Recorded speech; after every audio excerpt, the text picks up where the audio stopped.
This news is brought to you by Sonankode, Cherupuzha, Padiyottuchal, Alakode and Vellarikundu.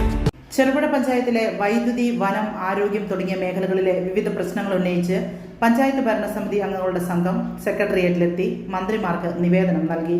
വന്യജീവി ശല്യത്തിന് പരിഹാരമായി വൈദ്യുതി വേലി നിർമ്മിക്കണമെന്ന് വനം മന്ത്രി ഷിബു ബേബി ജോണിനോടും 400 kV വൈദ്യുതി ലൈൻ കടന്നുപോകുന്ന സ്ഥല ഉടമകളുടെ നഷ്ടപരിഹാര തുക ഉയർത്തണമെന്ന് വൈദ്യുതി മന്ത്രി സണ്ണി ജോസഫിനോടും ആവശ്യപ്പെട്ടു.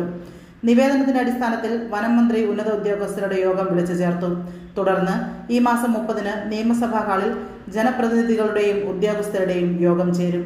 ആരോഗ്യ മേഖലയിലെ പ്രശ്നങ്ങൾ ആരോഗ്യവകുപ്പ് മന്ത്രി കെ മുരളീധരനെ അറിയിക്കുമെന്നും അധികൃതർ വ്യക്തമാക്കി. Panchayat president Lysamma Panakkal, vice president Satheesan Karthikappally, ആരോഗ്യ വിദ്യാഭ്യാസ standing committee chairperson Leena William, panchayat അംഗം TP ചന്ദ്രൻ, DCC നിർവാഹക സമിതി അംഗങ്ങളായ KK Suresh Kumar, A Balakrishnan, Cherupuzha block Congress president Mahesh Kunnummal, Pulingome മണ്ഡലം പ്രസിഡന്റ് മനോജ് വടക്കേൽ എന്നിവരാണ് മന്ത്രിമാരെ കണ്ട് നിവേദനം സമർപ്പിച്ചത്.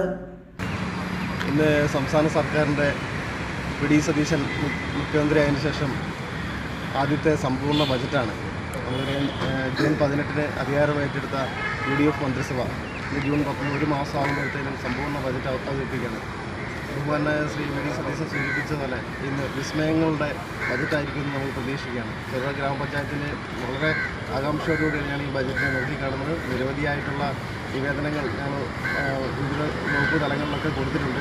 അപ്പോൾ ഞങ്ങൾക്ക് ഒരു പ്രതീക്ഷയുണ്ട്, വരുന്ന 5 വർഷം കൊണ്ട് ചെറുപുഴയുടെ സമ്പൂർണ്ണ വികസനത്തിന് ഒരു മാറ്റം കൊണ്ടുവരാൻ കഴിയും എന്ന് ഞങ്ങൾ പ്രതീക്ഷിക്കുകയാണ്. ഞങ്ങളോടൊപ്പം ചെറുപുഴ പഞ്ചായത്തിലെ ജനങ്ങൾ, അതുപോലെ വിവിധ രാഷ്ട്രീയ കക്ഷികളുടെ എല്ലാം പൂർണ്ണ പിന്തുണയുണ്ട് എന്നുള്ളത് ഞങ്ങൾക്ക് വളരെ ആത്മവിശ്വാസം നൽകുന്ന കാര്യമാണ്. ഇന്നത്തെ ബജറ്റിൽ ഞങ്ങൾക്ക് ഈ ബജറ്റിൽ പങ്കെടുക്കാനും അതിൻ്റെ നടപടിക്രമങ്ങൾ അതിൻ്റെ പാസ് ഞങ്ങൾക്ക് തന്നിട്ടുണ്ട്. ഞങ്ങൾ നിയമസഭാ മന്ദിരത്തിനോട് കിടക്കുകയാണ്. 8:30-ന് ഡൽഹി കിടക്കാനുള്ള പാസ്സാണ് വന്നിരിക്കുന്നത്. അപ്പോൾ ഞങ്ങൾ വലിയ സന്തോഷത്തോടെ അതിലുപരിയായിട്ട് ആകാംക്ഷയോടുകൂടി വലിയ ചെറുപുഴ പഞ്ചായത്തിന് സമ്പൂർണ്ണമായിട്ട് വികസനത്തിൻ്റെ പാതയെടുക്കാൻ കഴിയുമെന്നുള്ള പ്രത്യാശ ഞങ്ങൾ മുമ്പോട്ട് പോകുന്നു. ആഘോഷവേളകളെ അവിസ്മരണീയമാക്കാൻ ആർഭാടങ്ങളിലെ അണിയലങ്ങളുമായി പൊന്നിന്റെ കലവറ. മാറുന്ന കാലത്തിൽ മാറ്റത്തിന്റെ രുചിയറിയുന്ന വൈവിധ്യങ്ങളുടെ സ്വർണ്ണശേഖരവുമായി മലയോരത്തിന്റെ തിലകക്കുറി. സ്വർണ്ണ വ്യാപാര രംഗത്ത് 25 വർഷത്തെ മഹത്തായ സേവന പാരമ്പര്യം, നവീന രീതിയിലുള്ള ഡിസൈനുകൾ, വിപുലമായ ശേഖരം, വിശ്വസ്തത.